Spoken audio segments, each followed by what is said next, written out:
I may be retired, but I am not tired.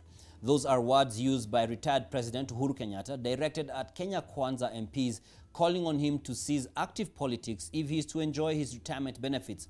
Kenyatta was speaking in Luanda after attending Professor George Magoha's funeral, or burial I should say.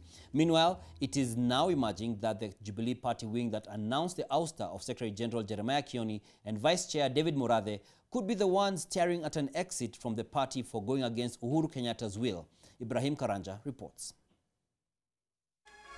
The burial service for the late Education CS Professor George Magoha was somewhat expected to serve as the platform for which retired President Uhuru Kenyatta would give his indication on whether or not he is exiting active politics.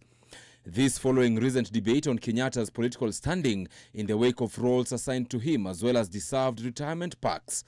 And though he largely steered away from political matters, my brother, my friend, my party leader, Honorable Raila Amolo Odinga. This recognition of Azimio leader Raila Odinga as his party leader was enough an indicator of where lies Kenyatta's heart. Kenyatta repeating the same affirmation to Odinga while addressing people in a random stopover in Luanda. Hata kama nimewacha siasa active, mimi bado ni mfuasi wa nani? Mfuasi wa nani? Sasa akiniambia twende lazima His affirmation coming just a day after members of parliament under the Jubilee party announced their plan to exit the Azimio coalition and form a working relationship with President William Ruto's Kenya Kwanza administration. That the National Executive Committee commences the process of exiting the Azimio coalition. 2.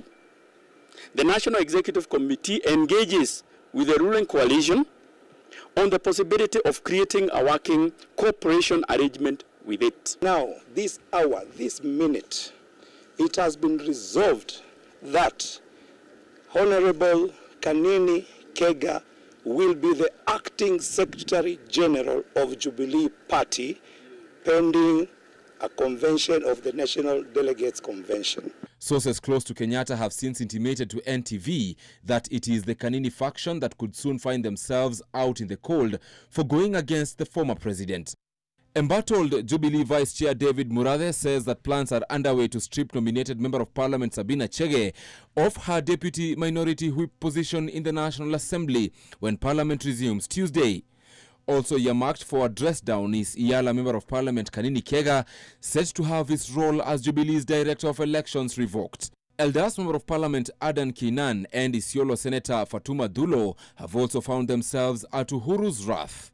Regarding calls for him to resign as Jubilee party leader or even as Azimio chair so as to fully enjoy his retirement perks, Kenyatta says that he is here to stay. Mimi nilimuunga mkono wakati huo na bado nitaendelea kumuunga mkono kwa sababu mimi naamini yeye ni mtu wa ukweli, yeye ni mtu anataka kuunganisha wa Kenya, yeye ni mtu anataka amani katika taifa letu na ni demokrasia na haki yangu kusupport yule mtu mimi nataka. According to Murathe, both Azimio leader Raila Odinga and Wiper leader Kalonzo Musyoka, who served as Prime Minister and Vice President respectively, all received their perks despite actively remaining in politics. Murathe has further dismissed the cooperation deal between members of parliament and Ruto, stating that such a handshake can only be through leadership of the various political parties. The move by Kenyatta to de-whip Sabina and Kanini, now placing embattled Secretary General Jeremiah Kioni as the man who will implement Kenyatta's will, and comes after ODM already kick-started the process of kicking out members of parliament who visited President Ruto in State House, Nairobi. Ibrahim Karanja, NTV.